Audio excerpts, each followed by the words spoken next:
नमस्ते दोस्तों, मैं हूं संग्राम सिंह और हम सब मना रहे हैं आज़ादी का अमृत महोत्सव यानी 75 इयर्स ऑफ इंडिपेंडेंस।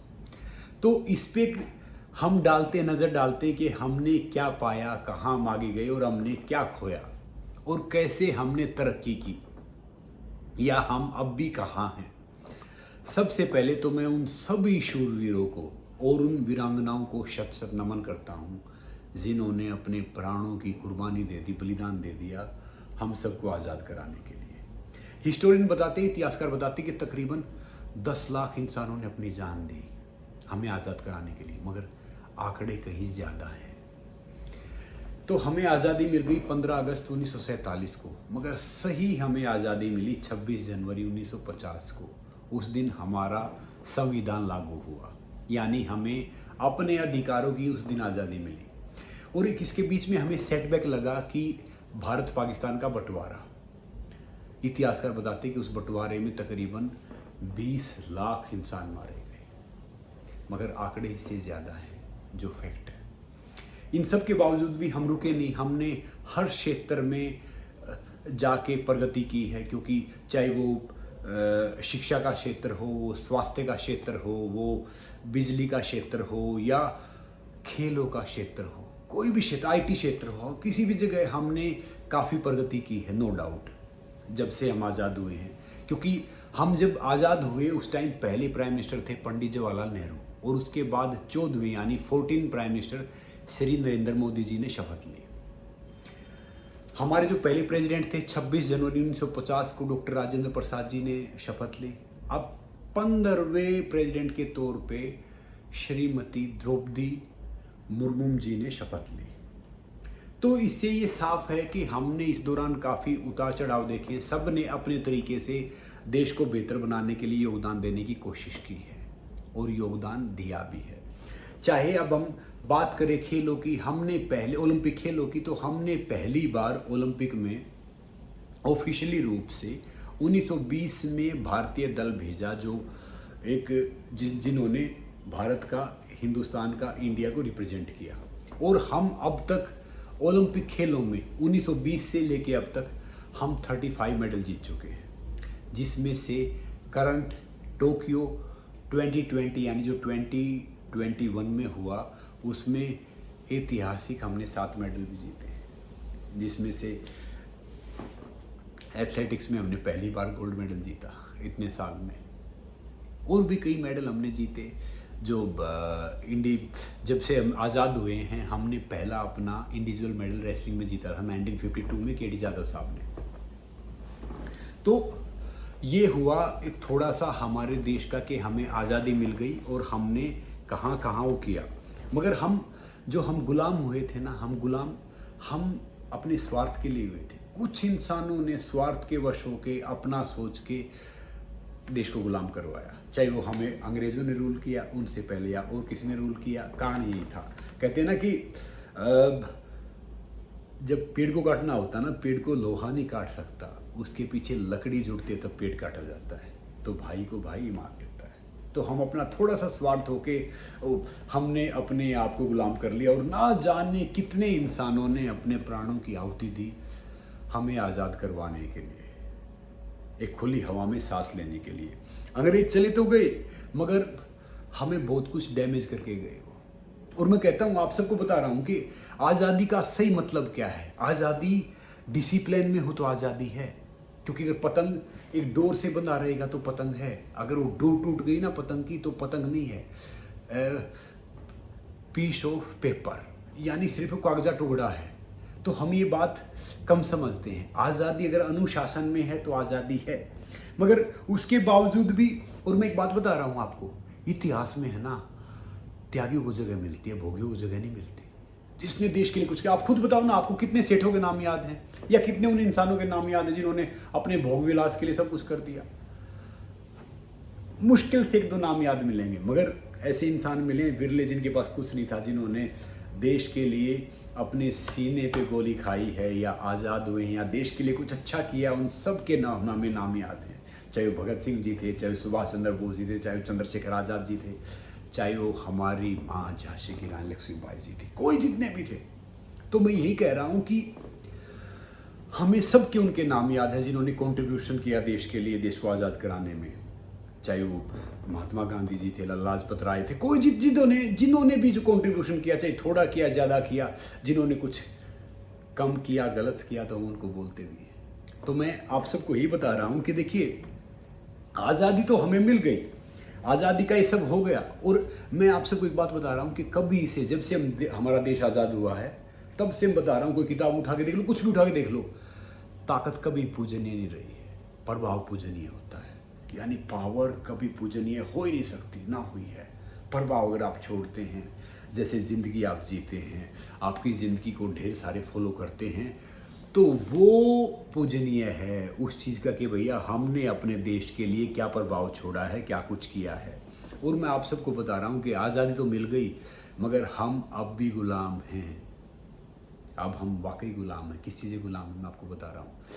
टेक्नोलॉजी आई, वो बड़ी अच्छी थी। टेक्नोलॉजी से हम यहाँ बैठे बैठे हम मेल भेज सकते हैं, अमेरिका, ऑस्ट्रेलिया, इंग्लैंड बात कर सकते हैं। मगर क्या था, पहले टेक्नोलॉजी आई तो उसका सदुपयोग की बजाय अब हम सब टेक्नोलॉजी गुलाम। जब फ़ोन बंधे हुए थे हम सब खुले थे, अब फ़ोन खुले हुए हम सब बंधे हुए हैं। तो टेक्नोलॉजी क्या है, इसका हम यूज़ नहीं कर रहे हैं, मिस यूज़ कर रहे हैं, यानी हम इसके गुलाम हो गए हैं।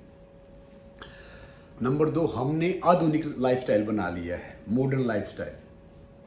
लाइफस्टाइल क्या है कि भैया देर से सोना, फिर देर से उठना, अपने हिसाब से वो करना, बाहर खाना खाना हमने वो छोड़ दिया है। ये है, इस फूड में ये है, जो देसी खाना होता था घर का, वो सब ने छोड़ दिया है। उसका स्टाइल हमने छोड़ दिया। हम सोचते कि मॉडर्न दिखने के चक्कर में हम अपना सब कुछ भूलते जा रहे हैं। एक मैकोले साहब आए थे, मैकोले जो अंग्रेज थे, उन्होंने पता क्या बोला था कि भारत को, हिंदुस्तान को गुलाम बनाना बड़ा मुश्किल है, क्योंकि इनकी शिक्षा पद्धति और इनकी संस्कृति इतनी मजबूत है, इतनी स्ट्रोंग है कि क्या बताऊं। मगर हम सब क्या है कि हम सब अपनी संस्कृति, हम सब अपनी सारी चीज़ें भूलते जा रहे हैं। फिर क्या है कि पैसा, आजकल हम पैसा कमाने पे इतने लगे हुए हैं कि अपनी हेल्थ को खो देते हैं। जो 2 इंसान घर 8-10 घर बना लेंगे, बड़े बड़े उद्योगपति बन जाएंगे, सारी चीज़ बन जाएंगे, जबकि साथ ले जाने की कोई व्यवस्था है नहीं। तो हम अगर उस पैसे का सही इस्तेमाल करें, सही संतुलन करें, हम ढेर सारा पैसा खर्च देंगे इधर उधर। हमारे रिश्तेदारों में, आस पड़ोस में कोई बेचारा एक ज़रूरतमंद होगा ना, वो बीमारी से मर जाएगा, या उसकी बेटी शादी लायक है या कुछ है, हम वहाँ पे नहीं जाएंगे, उसकी मदद नहीं करेंगे। हम अपने आप को दिखाने के लिए, शो ऑफ के लिए पता नहीं करोड़ों रुपये कर देंगे। तो इसके भी हम एक सही तरीके से अभी तक गुलाम हैं।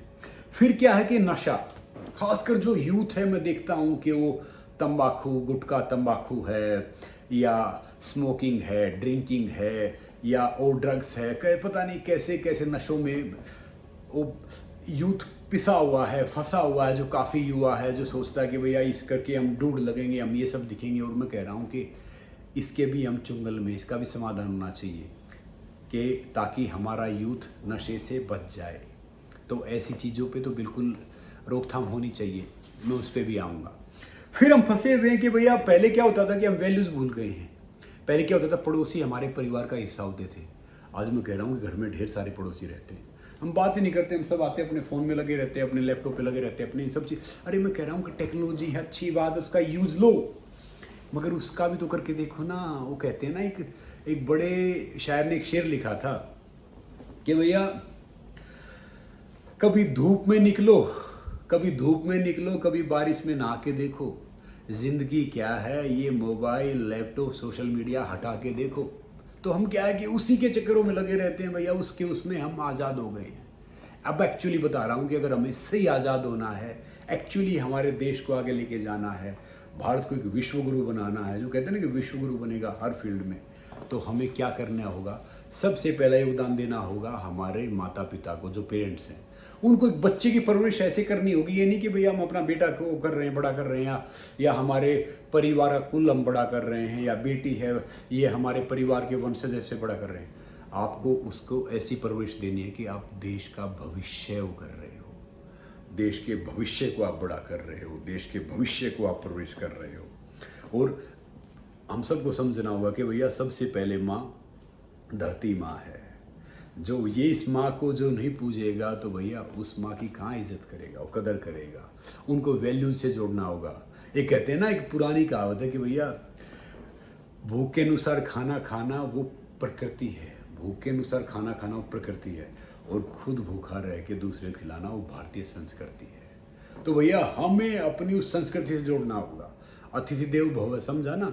कोई घर पे आ गया, चाहे कुछ भी है, हम पहले उसको खिलाते हैं, तो वो चीज़ हमें लेके आनी होगी। और फिर हर घर में बच्चे को ऐसे बड़ा करना होगा, चाहे लड़का है लड़के, कि भैया उसमें खिलाड़ी, उसको खिलाड़ी बने, वो सेना में जाए, देश का नाम रोशन करे, उसमें जोश होना चाहिए, जज्बा होना चाहिए। ये नहीं कि छोटी छोटी चीज़ों पे वो सब करे। और बच्चों को फास्ट फूड से, पिज़्ज़ा, बर्गर, कोल्ड ड्रिंक, इन सब से दूर रखना होगा। उनको नेचुरल खाना दो ना, नेचुरल खाना खिलाओ, ऑर्गेनिक खाने के वो करो, और नेचर का ख्याल रखो।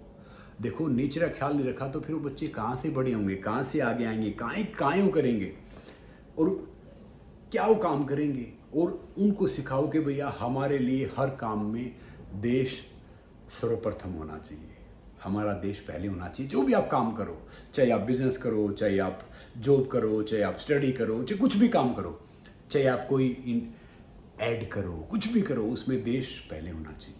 उनको सिखाओ। और सबसे बड़ी बात क्या है कि अभी हम जातिवाद में फंसे हुए हैं, यहाँ पे ये, वहाँ पर वो, धर्म में, इन सब में फंसे हुए हैं। इन सब से बाहर आना पड़ेगा हमें, इन सब से बाहर आएँ और हम सब एक हैं भैया। हम भारतीय हैं, हम हिंदुस्तानी हैं, हम एक परिवार की संतान हैं कि हमें आगे आके देश को आगे लेके जाना है। और सबसे बड़ी बात क्या है, क्या करना है हमें बच्चों को सिखाना है कि वो सेल्फलेस लाइफ जिए। सेल्फलेस यानी कि वो अपने लिए सब जीते, कभी दूसरों के लिए भी जिए। तो मैं कह रहा हूँ, अगर उनको हम ये सिखाएंगे ना, तो भारत को विश्व गुरु बनने से कोई दुनिया की ताकत रोक ही नहीं सकती। चाहे वो कोई क्षेत्र हो, चाहे वो खेल का क्षेत्र हो, वो विज्ञान का क्षेत्र हो, वो कोई भी क्षेत्र हो, हम भारत विश्व गुरु बनेगा।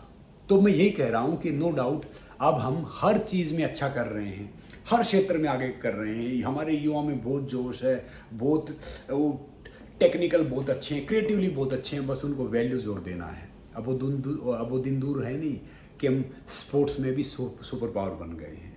और मैं कह रहा हूँ कि अगर हमने इस सब बातों पे गौर कर लिया, सब ने गौर कर लिया, तो भैया हम आज़ादी का, जो कहते हैं ना कि अभी अमृत महोत्सव है, जब आज़ादी के हम 100 साल पूरे करेंगे तो भारत, हिंदुस्तान इस दुनिया का सबसे बड़ा देश होगा, विश्व गुरु होगा। तो आइए हम सब मिलके भारत को विश्व गुरु बनाते हैं और सही मायने में आज़ादी का अमृत महोत्सव मनाते हैं। नमस्ते, जय हिंद।